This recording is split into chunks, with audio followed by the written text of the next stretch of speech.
அமுதனை தொடர்ந்து ரஞ்சன். தமிழ்நாட்டில் அடுத்தடுத்து மாணவர்கள் படுகொலை.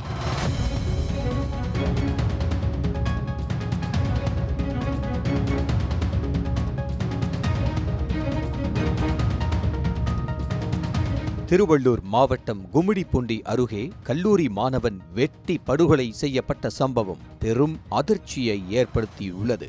சானாபுத்தூர் பகுதியைச் சேர்ந்த ராஜா மஞ்சு தம்பதியின் மகன் 18 வயதான ரஞ்சன் சென்னையில் உள்ள அரசு கல்லூரியில் முதலாம் ஆண்டு படித்து வந்தார். இந்நிலையில் நேற்றிரவு நண்பர்கள் சிலர் செல்போனில் தொடர்பு கொண்டு ரஞ்சனை அழைத்துச் சென்றதாக கூறப்படுகிறது. அதன் பிறகு அவர் வீடு திரும்பாததால் பெற்றோர் பதற்றமடைந்து அவரது செல்போனுக்கு தொடர்பு கொண்டுள்ளனர். ஆனால் செல்போன் ஸ்விட்ச் ஆஃப் செய்யப்பட்டிருந்ததாக கூறப்படுகிறது.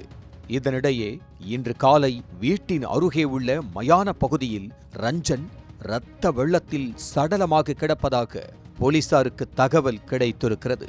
சம்பவ இடத்திற்கு விரைந்த பாதிரிவேடு போலீசார் தலையில் பலத்த வெட்டு காயங்களுடன் உயிரிழந்து கிடந்த ரஞ்சனின் உடலை மீட்டு பிரேத பரிசோதனைக்காக பொன்னேரி அரசு மருத்துவமனைக்கு அனுப்பி வைத்தனர்.